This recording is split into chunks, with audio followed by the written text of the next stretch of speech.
Chapter 10 of The Science of Being Great by Wallace D. Wattles. Idealization. You are a thinking center in original substance, and the thoughts of original substance have creative power. Whatever is formed in its thought and held as a thought form must come into existence as a visible and so-called material form, and the thought form held in thinking substance is a reality. It is a real thing, whether it has yet become visible to mortal eye or not. This is a fact that you should impress upon your understanding, that a thought held in thinking substance is a real thing, a form, and has actual existence, although it is not visible to you. You internally take the form in which you think of yourself, and you surround yourself with the invisible forms of those things with which you associate in your thoughts. If you desire a thing, picture it clearly and hold the picture steadily in mind until it becomes a definite thought form. And if your practices are not such as to separate you from God, the thing you want will come to you in material form. It must do so in obedience to the law by which the universe was created. Make no thought form of yourself in connection with disease or sickness, but form a conception of health. Make a thought form of yourself as strong and hearty and perfectly well. Impress this thought form on creative intelligence, and if your practices are not in violation of the laws by which the physical body is built, your thought form will become manifest in your flesh. This also is certain. It comes by obedience to law.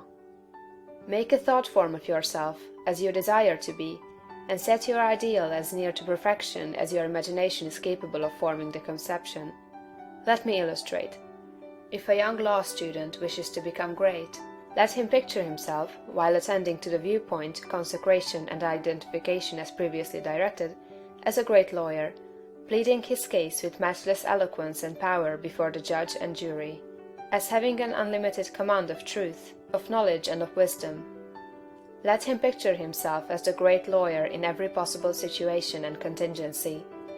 While he is still only the student, in all circumstances let him never forget or fail to be the great lawyer in his thought form of himself. As the thought form grows more definite and habitual in his mind, the creative energies, both within and without, are set at work. He begins to manifest the form from within, and all the essentials without, which go into the picture, begin to be impelled toward him.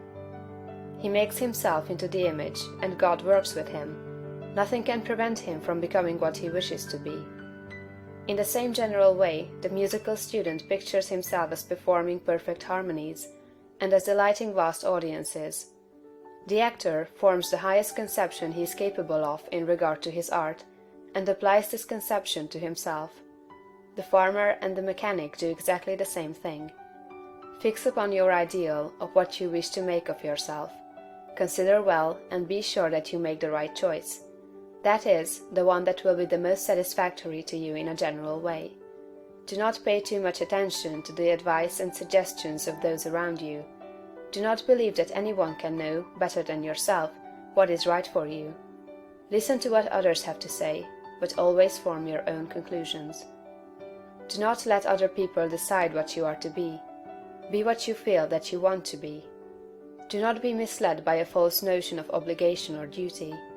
You can owe no possible obligation or duty to others that should prevent you from making the most of yourself. Be true to yourself, and you cannot then be false to any man. When you have fully decided what thing you want to be, form the highest conception of that thing that you are capable of imagining, and make that conception a thought form. Hold that thought form as a fact, as the real truth about yourself, and believe in it. Close your ears to all adverse suggestions. Never mind if people call you a fool or a dreamer. Dream on. Remember that Bonaparte, the half-starved lieutenant, always saw himself as the general of armies and the master of France, and he became in outer realization what he held himself to be in mind. So likewise will you. Attend carefully to all that has been said in the preceding chapters, and act as directed in the following ones, and you will become what you want to be. Thank you for watching. Let me know in the comments if you liked this video. Don't forget to subscribe, like, and share it to your friends. See you on the next video.